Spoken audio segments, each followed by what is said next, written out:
하나님의 귀한 은혜가 사랑하는 모든 성도들 가운데 함께 하시기를 주님의 이름으로 간절히 축원을 드립니다.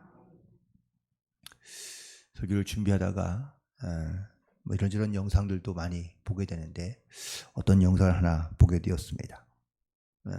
외국에서 어떤 실험한 영상인데요. 자폐아 아이를 둔 부모가 식당에서 밥을 먹는데 이 자폐를 가진 아이가 계속해서 소리를 지르고 식당 안에서 소란스럽게 하는 겁니다. 물론 이 자폐와 아이와 그리고 부모는 연기자들입니다. 이 자폐 아이를 둔 또 모습과 또 아이가 이렇게 난동 부리는 모습에 대해서 사람들의 반응을 보기 위한 실험이었는데, 근데 그때에 식당 안에 있던 어떤 사람이 이 부모를 나무랍니다. 왜 아이를 데려와서 여기서 시끄럽게 하느냐? 왜 통제를 하지 않느냐? 당신 때문에 마음이 불편하거나 아니면 또 힘들다라고 이렇게 계속 그 자폐 아이와 부모에게 가서 한 사람이 항의를 합니다. 그런데 이 항의하는 사람도 연기자입니다. 중요한 것은 이렇게 항의를 할 때 그 주변에 있던 사람들의 반응을 실험하기 위해서 이렇게 연기를 하는 것이죠. 그런데 이렇게 손님이 와서 그 자폐 아이와 그리고 그 부모에게 한참 이렇게 뭐랄까요? 화를 내고 혹은 또 거기에서 컴플레인을 할 때 사람들이 그 반응을 보니까 처음에는 조금을 참는 것 같습니다. 그러다 드디어 참지 못한 어떤 사람이 그 사람을 나무라는 겁니다. 그 자폐 아이와 부모를 나무라는 것이 아니라 그 부모를 향해 나무래고 있는 그 손님을 향하여 가서 화를 내고 혹은 또 분노하며 그리고 그 사람에게 싸우기 시작합니다. 결국 항의라던 손님이 그 식당 문을 박차고 나가자 식당 안에 있던 많은 사람들이 다 박수를 치며 즐거워합니다. 다른 곳으로 옮겨서 또 똑같은 실험을 했는데 그런데 또 똑같은 결과가 나왔습니다. 실험이 다 끝나고 다시 식당 안에 들어가서 이런저런 상황을 얘기하고 이런 실험을 했다고 얘기하면서 물어보았습니다. 왜 화를 내는 그 식당 손님에게 가서 또 당신도 화를 냈느냐라고 말했더니 그 가족의 마음이 느껴져서 그랬다는 겁니다. 만약에 그 자폐아와 그 부모들이 만약에 내 가족 그리고 내 친척이었다면 그렇다면 어떻게 행동했을까? 누구라도 다 그렇게 행동했을 것이다 라고 이렇게 이야기합니다. 물론 적극적으로 나서는 사람도 있지만 그냥 모른 채 하는 사람도 분명히 있었습니다. 물론 거기에 대해서 어쩌면 적극적으로 나서는 사람들은 많지는 않았지만 대부분은 그냥 무심하고 지나가거나 아니면 모른 척하거나 아니면 거기에 대하여 또 이렇게 말하는 사람은 그렇게 많지는 않았습니다. 하지만 정말 그 안에 그들을 불쌍히 여기고 긍휼히 여기며 사랑하는 마음을 가지고 있었다는 사람은 그냥 멈출 수가 없던 것이죠. 오늘 우리 본문에 있는 말씀에 이 비유의 말씀은 양과 염소의 비유의 말씀은 우리가 너무나 잘 알고 있는 비유의 말씀입니다. 특별히 재림과 심판의 날에 하나님께서 심판하실 것이다라는 그러한 말씀인데 그런데 놀랍게도 여기에서 양과 염소를 구분하고 또한 그들 가운데 심판하고 있는 모습을 보게 됩니다. 우리가 아는 것처럼 양은 바로 성도를 지칭하며 염소는 믿지 않는 사람들을 말한다고 이야기합니다. 양은 진실한 그리스도인이라면 염소는 주님을 영접했는지는 모르지만 진실한 믿음이 없는 사람이라고도 말할 수 있습니다. 그런데 이 양과 염소를 구분하는 기준이 과연 무엇일까? 오늘 본문에서 이 양과 염소를 구분하는 그 기준은 바로 지극히 작은 자에게 한 것이 나에게 한 것이라고 말씀하고 있습니다. 양, 참된 그리스도인 혹은 의인이라고 표현되는 이 사람, 이들에게 주신 하나님의 축복은 바로 창세로부터 너를 위하여 예비된 나라를 상속받는 것이죠. 복받을 자들이라고 표현하고 있습니다. 그런데 이 복받는 사람들이 바로 이렇게 주변에 혹은 또 가까이에 줄이는 사람, 또한 먹을 것이 없어 줄인 사람과 목마른 사람, 나그네 된 사람, 헐벗은 사람, 병들은 사람, 또한 옥에 갇힌 사람 등등 내 주변에 지극히 작은 자에게 한 것이 바로 나에게 한 것이라고 오늘 본문에서는 분명하게 말씀하고 있는 것을 보게 됩니다. 지극히 작은 자에게. 그러면은 왜 이런 공유를 베풀거나 아니면 사랑을 베풀고 혹은 또 그에게 도움을 주었을까요? 특별히 레위기 19장 9절부터 18절에 있는 말씀에 등장하지만 내 이웃을 내 자신처럼 사랑하며 가난한 자를 돌보아주는 하나님의 말씀 가운데 이들은 지극히 작은 자, 약한 자들 혹은 또 관심의 대상에서 벗어난 사람들이기 때문에 이 사람들에게 아무런 은혜를 베풀거나 아니면 도움을 베풀어도 나에게 돌아올 것이 아무것도 없기 때문이라는 사실입니다. 정말 그들을 향한 사랑하는 마음을 가지고 그들을 섬기며 그들로부터 무언가를 받기를 기대하거나 원치 아니하고 오히려 정말 그들 가운데 그리스도의 마음과 사랑으로 온전하게 되기는 원하는 마음을 가지고 그들 가운데 베풀었던 것을 보게 됩니다. 누가복음 14장 12절부터 14절에 있는 말씀을 보니까 이렇게 말씀하고 있습니다. 내가 점심이나 저녁이나 베풀거든 벗이나 형제나 친척이나 부한 이웃을 청하지 말라. 두렵건대 그 사람들이 너를 도로 청하여 내게 가품이 될까 하노라. 잔치를 베풀거든 차라리 가난한 자들과 몸 불편한 자들과 저는 자들과 맹인들을 청하라. 그리하면 그들이 갚을 것이 없으므로 내게 복이 되리니 이는 의인들의 부활 시에 내가 갚음을 받겠습니다. 우리는 무언가를 베풀거나 나누거나 아니면 또한 많은 작은 사람들 가운데 하나님의 사랑을 나누려 할 때에 혹시 우리가 뭔가를 다시 돌려받을 것을 기대하며 혹은 또 그런 마음으로 베푼다면 그 동기 자체가 순수하지 않다라는 겁니다. 오늘 본문에서 이 양의 무리에 속한 사람들의 특징 중에 하나가 바로 자기가 베푼 것을 기억하지 못했다라는 사실입니다. 주여, 우리가 언제 주님이 배고프거나 아프거나 힘들었을 때, 어려웠을 때 우리가 돌보았습니까? 우리는 그런 일이 한 적이 없다고 고백합니다. 기억하지 못하는 이유는 뭘까요? 그것은 바로 내가 순수한 마음으로 그들 가운데 그냥 돕고자 하는 마음으로 도왔던 겁니다. 다시 어떻게 내가 베푼 것에 대해서 돌려받거나 아니면 거기에 대해서 내가 인정받거나 거기에 대해서 칭찬받기 위한 목적이 아니라 정말 그들을 사랑하는 마음을 가지고 베푸는 것으로 그것으로 끝났다라는 것이죠.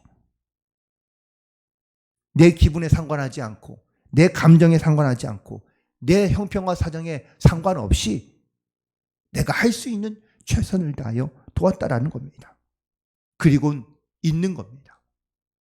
그리고는 기억하지 않는 겁니다. 나는 잊어버릴지 모르고 나는 생각나지 않을지 모르지만 주님은 그것을 다 기억하신다라고 말씀하고 있습니다. 우리는 선행은 오래 기억하지 못합니다. 우리는 좋은 일 혹은 좀 아름다운 선행을 했을 때는 사실 그 선행이 오랫동안 기억하지는 않습니다. 그런데 나에게 준 상처와 그리고 나에게 준 이 고통은 우리는 잘 잊지 못합니다. 우리는 그리스도인으로 해야 할 의무와 그리고 사명을 다한 후에 그것을 되도록이면 잘 기억하지 못하는 혹은 또 그것을 기억하지 않는 그러한 겸손한 또한 그러한 믿음의 자세가 우리 가운데 필요하다는 사실을 말해주고 있습니다. 하지만 이 땅에서는 우리가 베푼 어떤 작은 선행 혹은 또 이게 베푼 사랑에 대해서 우리가 비록 사람들을 통해서 혹은 다른 아니면 어떤 일을 통해서 우리가 보상받지 못한다 할지라도 반드시 하나님께서는 그것을 기억하시고 보상하신다는 이 사실을 오늘 본문에 있는 말씀과 비유를 통해서 우리 가운데 말씀하고 있는 줄로 믿습니다. 그렇다면 이제는 염소, 특별히 왼편에 있는 사람들에 대한 이야기입니다. 임금은 오늘 본문에서 비유의 임금은 이 왼편에 있는 염소 같은 사람들 가운데 저주를 퍼붓고 있습니다. 저주받을 자들아, 나를 떠나 마귀와 그 사자들을 위하여 예비한 영원한 불에 들어가라고 저주하고 있습니다. 그런데 이 염소의 무리들도 어리둥절하고 당황해하며 황당해하기는 마찬가지입니다. 우리가 언제 돌보지 않았습니까? 주님께서 언제 우리가 이런 일을 행하지 않았습니까? 그들도 사랑을 베풀며 또한 그들도 가난한 사람들에게 약한 사람들에게 돌보아주는 일을 했다는 겁니다. 하지 않은 것이 아닙니다. 했습니다. 그런데 그들도 기억이 나지 않습니다.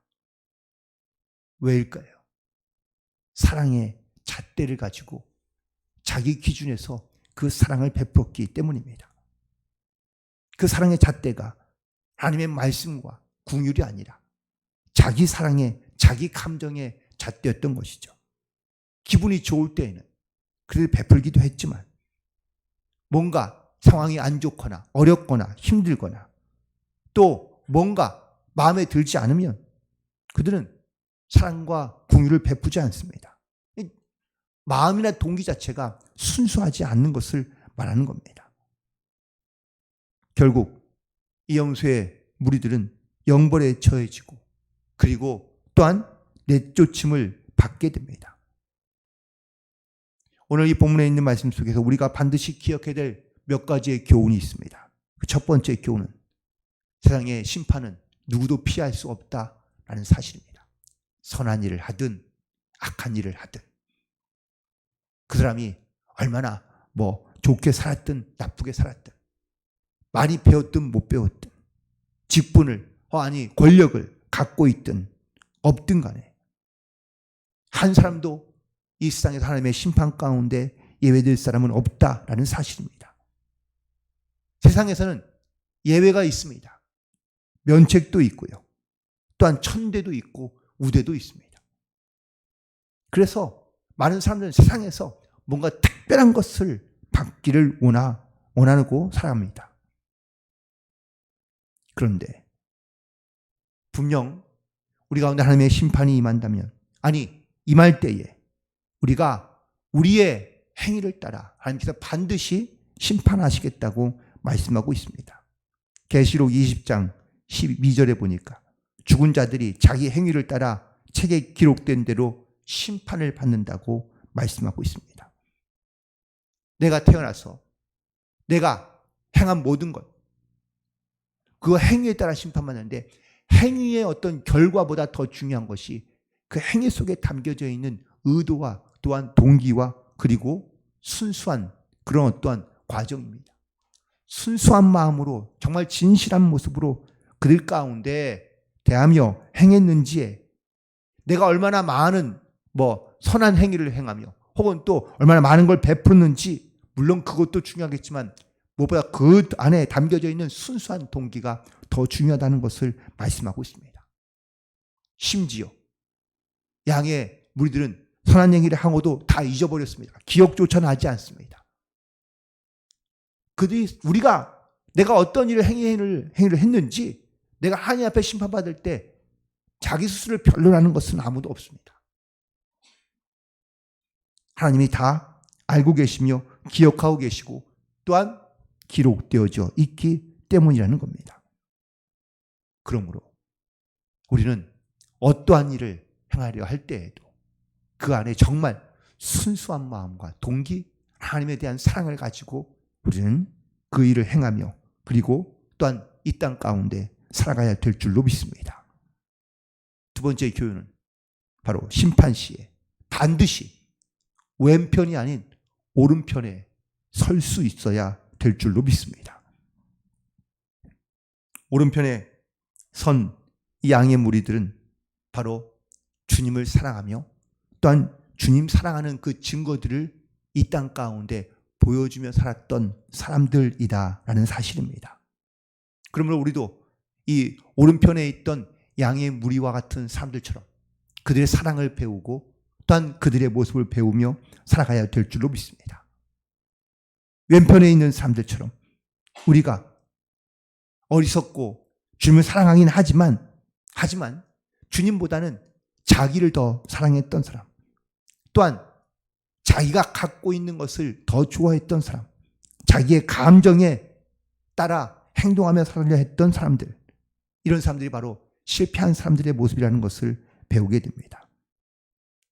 그러므로 우리가 주님을 사랑하는 것, 또한 주님을 사랑한다는 것은 단순히 내가 나를 위해 혹은 또 내가 원하는 것들을 얻기 위해 자신의 능력을 나타내기 위해 또한 자기의 이름을 높이기 위해 많은 사람들에게 다가가거나 아니면 또한 그런 행위를 하는 것이 아니라 내 이름으로 지극히 작은 자 하나에게 한 것이 바로 나에게 한 것이라고 말씀하신 이 말씀을 기억하며 정말 우리에게 이 작은 자들을 돌아볼 수 있는, 그들 가운데 정말 하나님의 말씀으로 나아갈 수 있는 어떠한 보상과 기대를 우리가 기대하지 아니하고 그냥 사랑을 베푸는 것으로, 또한 그 은혜에 또한 우리가 또한 감사하며 고백하는 것으로 살아갈 수 있는 이런 믿음, 또한 이런 은혜로 우리가 이 땅 가운데 살아가고 주님 앞에 섰을 때에 주님의 이 오른편 양의 무리에 속한 사람으로 하나님께 영광 돌리는 그런 모든 성도들이 되시기를 주님의 이름으로 간절히 축원을 드립니다. 우리가 하나님 앞에 감사해야 될 것이 있는데요, 그것은 하나님께서 내게 없는 것이나 내게 할 수 없는 것을 요구하지 않으신다는 사실입니다. 오늘 칭찬받은 이 양의 무리들을 가만히 보십시오. 거기에는 어떠한 그들의 어떤 배경 아니면 가진 것에 대한 이야기가 아무것도 기록되어 있지 않습니다. 그 다음에 어떤 능력을 갖고 있는지, 어떤 달란트가 있는지, 그래서 재물이 많은지 적은지 거기에 대해서는 기록된 것이 아무것도 없습니다. 다만 그들이 지극히 작은 자에게 행했던 일로 인하여 하나님은 기뻐하고 있는 것을 보게 됩니다. 놀랍게도 하나님은 내가 할 수 있는 것으로 그리고 내가 가진 것으로 오른편에 설 수 있는 자격을 주셨다라는 사실입니다. 가난하면 가난한 대로, 부하면 부한 대로, 배우면 배운 대로, 못 배웠으면 못 배운 대로 자기가 갖고 있는 혹은 또 자기에게 있는 것으로 사랑이 꼭 필요한 사람들에게 나누며 베풀 수 있기 때문입니다. 또한 더욱더 중요한 것은 순수한 동기입니다. 정말 그 사람을 궁일한 마음을 가지고 사랑하는 마음을 가지고 그들 가운데 다가갈 수 있는 마음을 주시면 그것이 정말 감사한 일이 아닐까. 예수님 말씀하신 비유 가운데 부자는 천국에 들어가기가 낙타가 바늘기로 들어가는 것보다 어렵다고 말씀하고 있습니다. 물론 어려울 수도 있지만 아니요.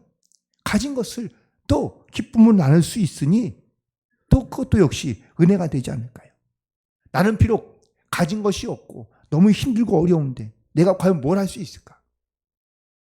꼭 물질적인 것이 아니라 지극히 작은 자였던 약한 자였던 사람들 가운데 어떤 궁리는 마음을 가지고 다가가느냐라는 것이 더욱더 중요하다는 것을 말씀하고 있습니다.